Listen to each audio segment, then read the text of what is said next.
हैं। तो I hope कि हम लोग आज जो चैप्टर पढ़ने जा रहे हैं वो तो आपको क्लियर होगा, लेकिन एक बात मैं बता दूं कि पिछला लेक्चर अगर आपने नहीं देखा है तो फटाफट से जाकर के लेक्चर देख लिए। और एक हमने होमवर्क दिया था वो आपने कर लिया होगा, मैं ऐसा आशा करता हूं, क्योंकि वो आपका इम्पोर्टेंट होमवर्क था। आज हम लोग बात करेंगे कार्य के मात्रक के बारे में, और कार्य के मात्रक कल भी हमने बताया था, लेकिन आज कार्य के दो अलग अलग सिस्टम में मात्रक को समझेंगे। ओके, तो आइए फटाफट से शुरू करते हैं कार्य का मात्रक।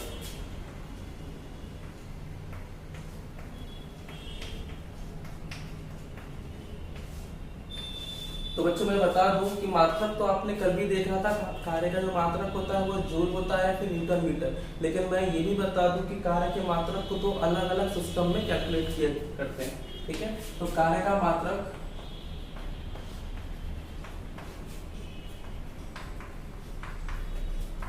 दो प्रकार से व्यक्त किया जाता है। ठीक, कौन कौन से बच्चों? पहला है आपका एब्सोल्यूट यूनिट। एब्सोल्यूट यूनिट क्या होता है? एब्सोल्यूट यूनिट इसको हम लोग कहते हैं निरपेक्ष मात्रक। देखिए बच्चों, निरपेक्ष का मतलब ये होता है कि जो किसी पर डिपेंड ना करे, वो इंडिपेंडेंट। जैसे फॉर एग्जांपल आप कार्य का फॉर्मूला जानते हैं F इंटू एस, ठीक, W equal to F into S. यदि हम किसी वस्तु पर एकांक बल लगाकर वस्तु को एकांक विस्थापन दे दे तो वस्तु पर इस प्रकार के कार्य को हम कार्य का निरपेक्ष मात्रक कहते हैं। ठीक है, तो डेफिनेशन क्या निकल के आई? यदि किसी वस्तु पर एकांक बल के द्वारा वस्तु को एकांक लंबाई तक विस्थापित कर दे, तब वस्तु पर यह निरपेक्ष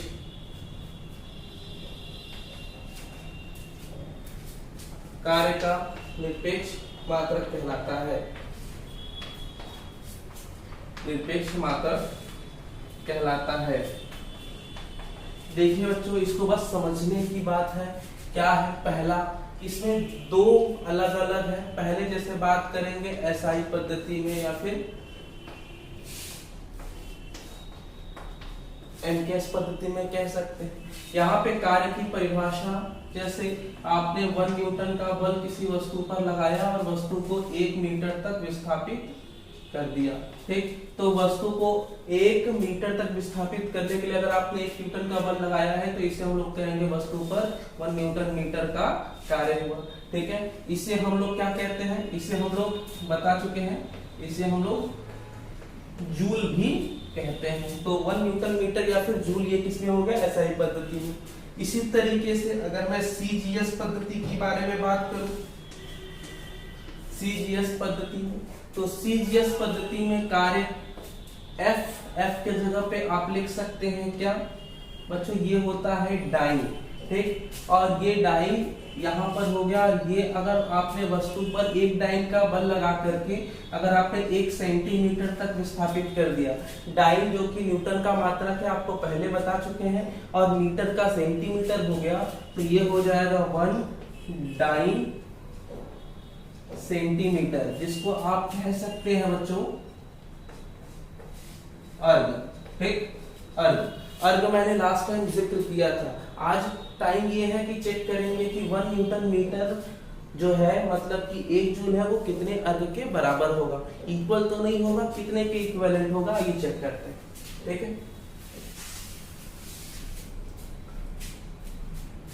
जैसा कि आपने अभी भी देखा कि जो 1 जूल है उसको हम लिख सकते हैं 1 न्यूटन मीटर ऐसा हो सकता है। 1 न्यूटन में कितने डाइन होते हैं बच्चों? तो आपको शायद याद होगा कि 1 न्यूटन में 10⁵ डाइन होते हैं, ठीक। और अगर मैं मीटर के बारे में बात करूं तो कितने सेंटीमीटर होते हैं? तो यहाँ पे 1 मीटर में 10⁵ सेंटीमीटर होते हैं। तो फाइनली आप यहाँ पे लिख पाएंगे 10⁷ डाइन सेंटीमीटर, जो कि 1 जूल के इक्वल है, ठीक। और आई होप आपको अभी अभी मैंने बताया याद होगा, इसको हम लिख सकते हैं क्या? अर्ग। तो ये 1 जूल में कितने अर्ग हो गए? 1 जूल में 10⁷ अर्ग होंगे। आगे बढ़े और देखेंगे दूसरे मात्रक के बारे में, क्योंकि यहाँ पे एब्सोल्यूट यूनिट में आपको 2 तरीके का देखने को मिला। अब बात करेंगे गुरुत्वीय मात्रक। गुरुत्वीय मात्रक ग्रेविटेशनल यूनिट, ये क्या होगा? नाम से ही जैसे लग रहा है कि जो किसके द्वारा हो? गुरुत्व के द्वारा। तो गुरुत्व के द्वारा लगाया गया बल, जैसा कि आपको पता होगा, उसको हम लोग कहते हैं 1 किलोग्राम भार या 1 ग्राम भार। गुरुत्व के द्वारा किसी वस्तु में एकांक विस्थापन, तो लिखेंगे कैसे? गुरुत्व बल के द्वारा वस्तु को एकांक विस्थापित करने में कृत कार्य वस्तु पर कार्य का गुरुत्वीय मात्रक कहलाता है, ठीक है। तो ये हो गया। ये भी 2 पद्धतियों में होगा बच्चों। जैसे अगर मैं बात करूं पहला, तो पहला होने वाला है एसआई पद्धति या फिर एमकेएस पद्धति में, ठीक है। एसआई पद्धति या एमकेएस पद्धति में दिखाना होगा तो कैसे दिखेंगे? जैसे फॉर एग्जांपल कार्य का फॉर्मूला होता है F × S, और ये जो है वो फिलहाल के लिए गुरुत्व बल होगा, भार हो सकता है। तो यहाँ पर F की जगह पे 1 kgW या kgF लिख सकते हो। किलोग्राम भार को किलोग्राम F या W लिखते हैं। और यहाँ पर आपने इसको कितना विस्थापित किया? 1 मीटर। तो फाइनली इसको हम लिखेंगे 1 किलोग्राम भार मीटर। हिंदी में से लिख सकते हैं किलोग्राम भार मीटर। अगर मैं इसे न्यूटन में चेक करने की कोशिश करूं तो कितना हो जाएगा? ये हो जाएगा 9.81, जो कि इसका किलोग्राम भार का यूनिट होता है न्यूटन में इतना, और 1 मीटर तो हो जाएगा इतना। तो 9.81 जूल। मतलब गुरुत्व जो है किसी वस्तु को अगर 1 मीटर विस्थापित करता है तो वो इतना कार्य कर लेता है। इसे हम एसआई पद्धति अथवा एमकेएस पद्धति में गुरुत्व मात्रक कहेंगे। इसी तरीके से अगर मैं बात करूं एसआई पद्धति के अलावा सीजीएस पद्धति की, तो सीजीएस पद्धति को हम लोग यही देख लेते हैं बच्चों। सीजीएस पद्धति में क्या होगा? सब कुछ वैसे ही होगा। F × S, यहाँ पे बल क्या हो जाएगा? 1 ग्राम भार इंटू क्या? 1 सेंटीमीटर, ठीक। 1 सेंटीमीटर हो गया। इसको आप लिखेंगे तो क्या लिखेंगे? 1 ग्राम भार सेंटीमीटर, ठीक। ये हो गया कार्य का मात्रक, ठीक। इसको अगर मैं अर्ग में रिप्रेजेंट करना चाहूं तो हो जाएगा 1 ग्राम भार को 981 डाइन में लिखा जा सकता है। ये हो गया सेंटीमीटर, तो ये लिखा जा सकता है 981, ठीक, अर्ग। तो ये हो गया मात्रक किसके? गुरुत्वीय मात्रक किसमें? सीजीएस पद्धति में। तो आई होप ये दोनों क्लियर हो रहा है। तो सीजीएस में गुरुत्व मात्रक जो है वो 981 अर्ग के इक्विवेलेंट होता है, और वहीं अगर एसआई या एमकेएस में बात करें तो वो 981 जूल 9.1 81 जूल के इक्विवेलेंट होता है। तो आई होप ये बातें क्लियर होगी। अच्छा, एक बात मैं बता दूं आपको कि अदर यूनिट्स में मैंने आपको कहा था कि 1 इलेक्ट्रॉन वोल्ट की वैल्यू और आप निकाल लीजिएगा 1 जूल की वैल्यू अर्ग में कितनी होगी। और एक बात और मैंने कहा था कैलोरी, तो ये भी बहुत जरूरी है, तो हम लिखते हैं, आप उसको मैच करा लेंगे।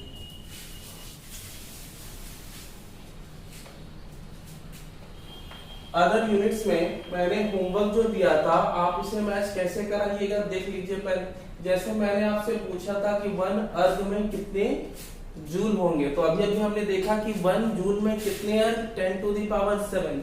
तो 1 अर्ग में कितने जूल, तो ये छोटी क्वांटिटी है, उसमें कितने बड़े होंगे, तो 10 टू द पावर -7 जूल होगा बच्चों, याद रखिएगा। एक बात और मैंने कहा था, आप 1 कैलोरी में कितने जूल होते हैं ये भी पता करिएगा, तो मैं बता देता हूँ 4.18 जूल होता है बच्चों, ठीक है। ये हो गया। नेक्स्ट है बच्चों, एक मैंने और काम दिया था, वो था electron volt. Electron volt energy की सबसे छोटी यूनिट है, ठीक है, सबसे छोटी और बहुत इंपॉर्टेंट भी है। सबसे छोटी और बहुत इंपॉर्टेंट इसलिए क्योंकि 1 इलेक्ट्रॉन वोल्ट एक्चुअली इलेक्ट्रॉन की एनर्जी होगी और इलेक्ट्रॉन के आवेश के बराबर होगी, ठीक है। तो 1.6 into 10 to the power -19 joule होता है। अगर मैं इसे समझने की कोशिश करूं तो ये 1 इलेक्ट्रॉन वोल्ट वह ऊर्जा है जो एकांक आवेश को, मतलब एकांक इलेक्ट्रॉन को एक पॉइंट से दूसरे पॉइंट तक ले जाने के लिए आवश्यक होती है, ठीक है। तो जो कि एकांक इलेक्ट्रॉन की value 1.6 into 10 to the power -19 joule के बराबर होती है। तो ये हो गए कुछ अदर यूनिट्स। आगे चलेंगे और देखेंगे कि हम परिवर्ती बल के द्वारा कृत कार्य कैसे निकालें। तो नेक्स्ट देखेंगे हम लोग परिवर्ती बल के द्वारा कृत कार्य मतलब क्या है इसका, work done by variable forces. तो work done by variable force का जब भी बात आता है तो हमारे चैनल में एक कॉन्सेप्ट आता है कि परिवर्ती का मतलब क्या, बल बदलेगा, तो इसका जवाब है हाँ। अब तक आप किसी वस्तु पर जो बल लगा रहे हैं तो वो बल जैसे 2 न्यूटन है तो 2 न्यूटन फिक्स रहेगा, वस्तु चाहे जितनी भी चली वो 2 न्यूटन के अंतर्गत ही गति करनी चाहिए। लेकिन अब यहाँ पे क्या है कि बल अगर पल पल बदल रहा है, कभी ज्यादा कभी कम, कभी ज्यादा कभी कम, तो ऐसे केस में जब वस्तु विस्थापित होती है तो इस केस में हम वस्तु पर ये कृत कार्य कैसे निकालेंगे। तो शायद आपको याद होगा ये जो हम लोग कार्य निकालते थे तो इसमें वेरिएबल फोर्स के बारे में बात नहीं हो रही थी, ये कांस्टेंट फोर्स को रिप्रेजेंट कर रहा था। वहीं अगर अब वेरिएबल फोर्स को रिप्रेजेंट करने की बात आएगी तो कुछ इस तरीके से हो सकता है, हर पल अलग अलग फोर्स। तो यहाँ पर मान लेते हैं कि ये जो फोर्स है वो वेरी कर रहा है, और वो किसके वजह से वेरी कर रहा है, मान लीजिए विस्थापन को आपने क्या मान लिया, x मान लिया। ये है डिस्प्लेसमेंट, विस्थापन, डिस्प्लेसमेंट, ये डिस्प्लेसमेंट, और ये है बच्चों आपका फोर्स। लेकिन एक बात ध्यान रखिएगा कि फोर्स जो है वो वेरी कर रहा है, जैसे जैसे टाइम बीत रहा है, जैसे जैसे डिस्प्लेसमेंट आगे बढ़ रहा है वैसे वैसे। तो इसको हम लोग कहते हैं force is the function of x, मतलब वेरिएबल है, फोर्स डिपेंडिंग है डिस्प्लेसमेंट पे। तो यहाँ पर अगर मैं बात करूं ये स्टार्ट कहाँ से हुआ था, ये स्टार्ट हुआ था x1 से, और जहाँ पे एंड हुआ वो कहाँ पे एंड हुआ, ये x2 पर। तो इसमें बहुत सारे ब्रांचेस होंगे, तो छोटे छोटे आप एक काम करें, छोटे छोटे पार्टिसिपेंट बना ले इसमें, तब किसी चीज को करना आसान हो जाता है। तो जब आपको बहुत ज्यादा काम मिल जाता है ना बच्चों, तो आप क्या करते हो कि छोटे छोटे उसमें पार्टिसिपेंट कर लेते हो, ताकि छोटे छोटे करके हम करेंगे तो बड़ा गोल अचीव कर लेंगे। तो बड़ा गोल का मतलब कि मान लेते हैं कि कोई वस्तु पर A से बल लगना शुरू हुआ और B तक जो है वो लगता रहा, मतलब वस्तु x1 से लेके यहाँ तक पहुंची। लेकिन आपको बताना है कि यहाँ से यहाँ तक जाने में कुल कितना काम हुआ। कार्य कैसे निकालेंगे, कार्य निकालने के लिए छोटा सा जो है वो सेक्शन पहले एज्यूम कर लीजिए। तो कार्य निकालने के लिए सबसे पहले छोटा सा जो सेक्शन लिया है, इसका जो डिस्प्लेसमेंट आप सपोज कर लीजिए कुछ और नहीं, ये क्या है, dx है बच्चों, ये आपने सपोज कर लिया dx है। और इस dx वर्धन को आप यहाँ पे फोर्स Fx के अंतर्गत मानते हैं कि विस्थापित हुआ होगा। तो इस छोटे से डिस्प्लेसमेंट को हम मान लिए कि फोर्स Fx के अंदर विस्थापित हुआ, तो छोटे से सेक्शन को आप निकाल लीजिए। अगर आपको हर पल अलग अलग मिल रहा है, मतलब फिक्स नहीं है आपका फोर्स, तो ऐसे केस में आप क्या कर सकते हैं कि हर छोटे छोटे फंक्शन का निकाल करके या तो आप जोड़ दीजिए। एक मेथड आपके पास ये है, या तो मेरे पास दूसरा मेथड है कि किसी एक छोटे से फंक्शन का, मतलब एक छोटे से पार्टिसिपेंट का भाग का, छायांकित भाग का निकाल करके पूरे भाग का हम क्या करते हैं, समाकलन कर दें, तो हम आराम से पूरा वर्क डन पा जाएंगे। तो पहले हम क्या करेंगे, पहले छोटे छायांकित भाग का निकालने की कोशिश करेंगे। तो छोटे छायांकित भाग के लिए हम इसका नाम रख दें P, यहाँ पे Q, यहाँ पे बच्चों R, यहाँ पे आप रख दीजिए S। ठीक, तो यदि किसी वस्तु पर परिवर्ती बल के अंतर्गत कार्य हो,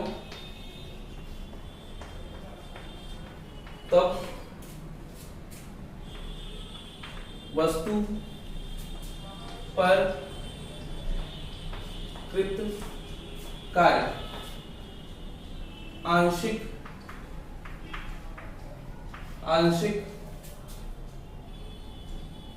भाग P Q R S के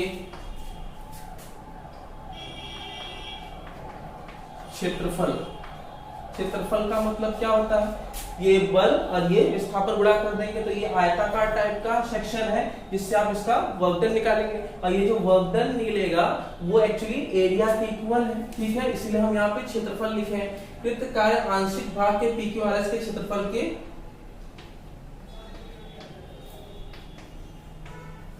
समाकलन। और समाकलन भी कैसा होना चाहिए, देखिए समाकलन दो तरीके का होता है, वो कहां से कहां चाहिए, उसे हम कहते हैं निश्चित समाकलन, यहां से यहां तक। तो हम इसका निश्चित समाकलन से प्राप्त कर लेंगे, ये समाकलन द्वारा ज्ञात कर सकते हैं।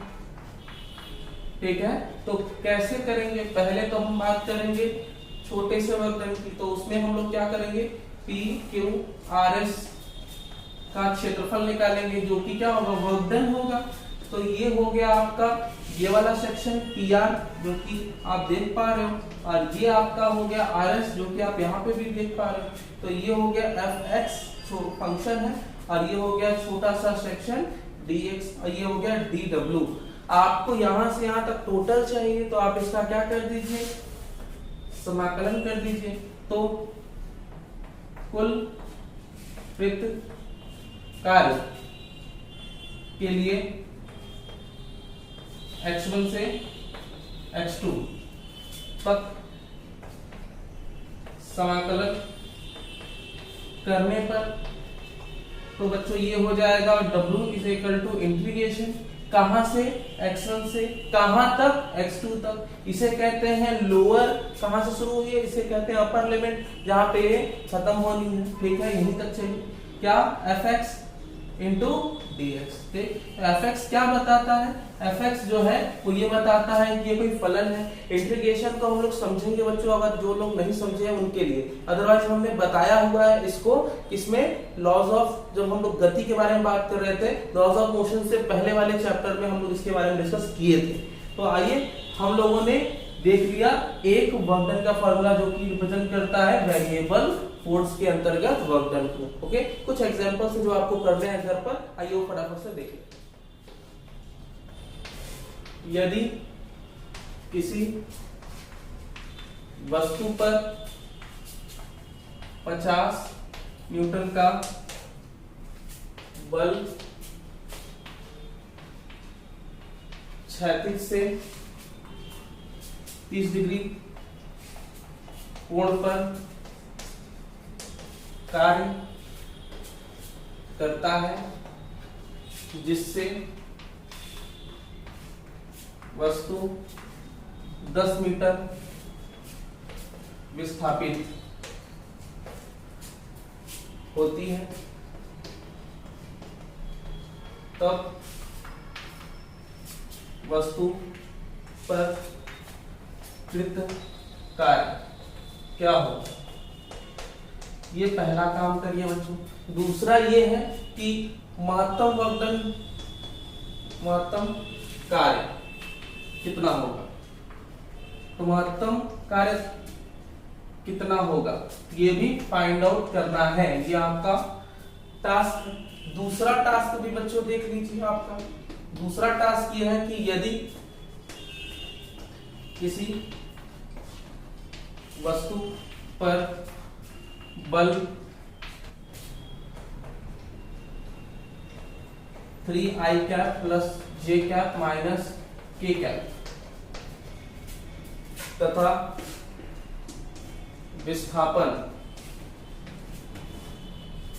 i cap plus j cap minus 3k cap metre हो, तब वस्तु पर कृत कार्य ज्ञात करें। तो बताने की जरूरत नहीं है बच्चों, ये है बल और ये है आपका विस्थापन। विस्थापन को आप s से भी दिखा सकते हैं, ठीक है, और चाहे तो आप दिखा सकते हैं इसे x से भी। तो आपको इन दोनों का क्या करना है, अदिश गुणन आपको आता है और ये भी इजी है। दोनों करेंगे, दोनों करके मुझे सेंड करेंगे और फिर उसके बाद अगले क्लास में हम लोग मिलेंगे। तब तक अपना ख्याल रखिए।